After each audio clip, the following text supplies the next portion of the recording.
साथियों नमस्कार, मेरा अभिवादन स्वीकार कीजिए। मैं अरविंद विश्वकर्मा, संस्थापक अध्यक्ष नेशनल नीड पार्टी। दरअसल जब से योगी जी शासन में आए हैं, इनको ये लगता है कि अहम ब्रह्मास्मि, यानी ये पुराने समय के राजाओं वाला व्यवहार करना चाहते हैं। इनको लगता है मैं जो करूं वही सब सही। दरअसल ये लोकतांत्रिक व्यवस्था में जो अधिकारों की सीमाएं होती हैं, सरासर उसका उल्लंघन करते हुए दिखाई दे रहे हैं। और उल्लंघन के बाद भी जब पक्षपात होने लगे तो यह प्रकरण उस उल्लंघन से भी कदाचित ज़्यादा हो जाता है। यह तो एक तरीके से राष्ट्रद्रोह या देशद्रोह की सीमाओं के आसपास जाकर ठहर जाता है। वह अलग बात है कि अभी वो सत्ता में हैं, जो चाहें वो करें, लोग उनके बारे में कुछ कह नहीं सकते, कमेंट नहीं कह सकते। लेकिन याद रखिएगा, शपथ लेते हुए उन्होंने यह अवश्य 2 लाइनें पढ़ी होंगी और कहा होगा कि मैं बिना किसी राग द्वेष भेदभाव के सभी को अपना मानते हुए काम करूंगा। तो आज ये बताइए, बुलडोजर की नीति जो कि सरासर गलत है।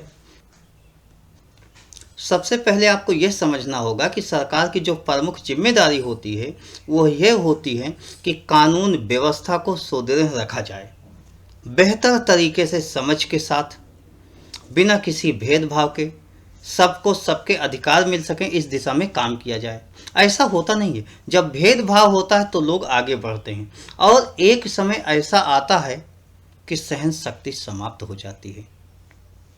और जब सहनशीलता समाप्त हो जाती है तो कभी कभी ऐसा कुछ कृत्य हो जाता है जो ना तो मानवता को प्रिय होता है, ना हमारी संवैधानिक व्यवस्था को प्रिय होता है, ना इस लोकतंत्र के लिए उचित होता है। तो ऐसी व्यवस्था में पुलिस का काम होता है जांच करना, दोषी की पहचान करना, दोषी को न्यायालय के समक्ष ले जाकर उपस्थित कर देना और कहना कि इनके खिलाफ ये सबूत मिले हैं, इस आधार पर ये दोषी हैं, इन पर उचित कार्यवाही की जाए। यानी न्यायालय का काम, जहां पर कि पुलिसिया जांच के बाद आता है, पुलिस दोष लगाती है कि दोष ये है और न्यायालय उस दोष का परीक्षण करता है, सिद्ध करता है, उसके बाद सजा देता है। लेकिन योगी जी बुलडोजर मॉडल लाए। यानी बुलडोजर मॉडल ये है कि जिस पर संदेह हो कि ये गलत है, उसके घर पर बुलडोजर चल जाता है। बहाना क्या होता है? बहाना ये होता है कि इनका घर, इनकी इस फर्जी ज़मीन पर बनी हुई एरिया गलत थी, इसलिए इसे गिराया जा रहा है। कहने को कहते हैं जितना एरिया गलत था उतना मैंने गिराया, बाकी मैंने सब तो गिराया नहीं। सहमत हूँ, गलत है तो गिरा दो, लेकिन कोई घटना हो जाए, दुर्घटना हो जाए तो ही। अभी तत्काल जैसे आप देवरिया में बुलडोजर भेजने की बात हो रही थी, ऐसे ही अगर बुलडोजर की मांग की जाए सुल्तानपुर प्रकरण में, कानपुर देहात प्रकरण में, तो क्यों नहीं। दरअसल आप जो सहारा लेकर चलते हो, जो बहाना लेकर चलते हो, वह गलत है। आप बहाना यही तो लेते हो कि फला का मकान सरकारी जमीन पर बना हुआ था, नाजायज कब्जा था। महोदय, उत्तर प्रदेश में जितने भी मकान बने हुए हैं सबकी जांच करा ली जाए। मैं दावे के साथ कह सकता हूँ 50% से ज़्यादा मकान कभी चारागाह में बने होंगे, कभी बंजर ज़मीन में, ऊसर ज़मीन में बने होंगे, जो ग्राम पंचायत की होती है, ग्राम प्रधान की ज़मीन होती है, और कुछ ऐसी ज़मीनों पर बने होंगे जो किसी दूसरे की ज़मीन होगी, उस पर अतिक्रमण हुआ होगा। तो मैं तो कहता हूँ अतिक्रमण मुक्त कर दो पूरे प्रदेश को, बुलडोजर चलाओ ना। चलाने में क्या देरी है? जहाँ चलाना है वहाँ चलाओ। घटना दुर्घटना के बाद जहाँ मानवीय व्यवहार आपको अपनाना चाहिए, वहाँ मानवीय व्यवहार नहीं अपनाते हो, वहाँ बुलडोजर चला देते हो। यानी कोई प्रकाश में आ जाता है कुछ गलती करके, तो आप कहते हो ये दोषी है, उस पर बुलडोजर चल जाएगा। अरे कानून व्यवस्था आपकी, संचालन का काम आपका। आपकी ज़मीन पर अगर नाजायज कब्जा हुआ है किसी का, तो चला दो बुलडोजर। मैं तो कहता हूँ पूरे यूपी में एक साथ चला दो बुलडोजर। कमी हो तो और खरीद लाओ, 10-20 लाख बुलडोजर खरीद लाओ, एक ही दिन में महाअभियान कर दो। यूपी के जितने गांव हैं सब में एक साथ बुलडोजर चला दो। मैं दावे के साथ कहता हूँ 50% लोग बेघर हो जाएंगे। चला दो बुलडोजर, अगर चलाने की शौक है तो। भेदभाव ना करो, समानता का व्यवहार लाओ। लेकिन नहीं, दरअसल आपका बुलडोजर बदले की भावना पर आधारित होता है। जिसकी पकड़ सत्ता में होती है उसके साथ आपका बुलडोजर होता है, या आपकी बदनामी होती है, किरकिरी होती है, कानून व्यवस्था संभाल नहीं पाते हो, तो उस स्थिति को बचाने के लिए बुलडोजर का सहारा लेते हो, जो कि वास्तव में आपकी असफलता का द्योतक है। यह बताता है कि आप सफल नहीं हुए, कानून व्यवस्था संभाल नहीं पा रहे हो। यह तो एक बहाना है बुलडोजर राजनीति। यह उचित नहीं। आप उसको डरो जिसकी आप आराधना करते हो सुबह से शाम तक, उसके प्रति आपकी जवाबदेही भी है।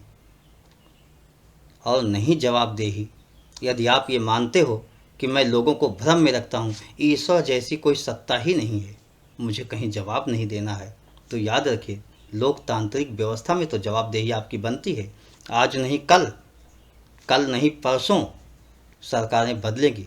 हो सकता है खुदा न ख्वास्ता कोई ऐसी सरकार आ जाए जो अधिकारों से परे जाकर आपके काम करने की इस शैली की जांच करा दे, तो क्या होगा? मुख्यमंत्री रहते हुए किए गए कार्य ऐसे नहीं होते कि उसका गुण दोष के आधार पर परीक्षण न हो। वह तो महामहिम राष्ट्रपति के पास ही विशेषाधिकार है, सदन के अंदर सदस्यों के पास है, आपके पास नहीं। फिलहाल मैं यही कहूँगा कि अगर बुलडोजर चलाना है, अतिक्रमण मुक्त अभियान चलाना है, तो एक साथ पूरे प्रदेश में चला दो। कम से कम अतिक्रमण न रहे, ये कहने तो रहे कि योगी बाबा आए थे, उनके राज्य में पूरे प्रदेश में कोई ऐसी ज़मीन नहीं थी जो कि गलत तरीके से किसी ने कब्जा किया था, उस पर मकान बनवाया था, यानी पूरा प्रदेश अतिक्रमण मुक्त हो गया था। एक उपलब्धि लेते हुए जाओ। तो इन्हीं शब्दों के साथ कि बुलडोजर की राजनीति पूरी तरीके से गलत है। अगर करना है तो अतिक्रमण मुक्त उत्तर प्रदेश ही कर डालो, तो यह जनता के हित में होगा।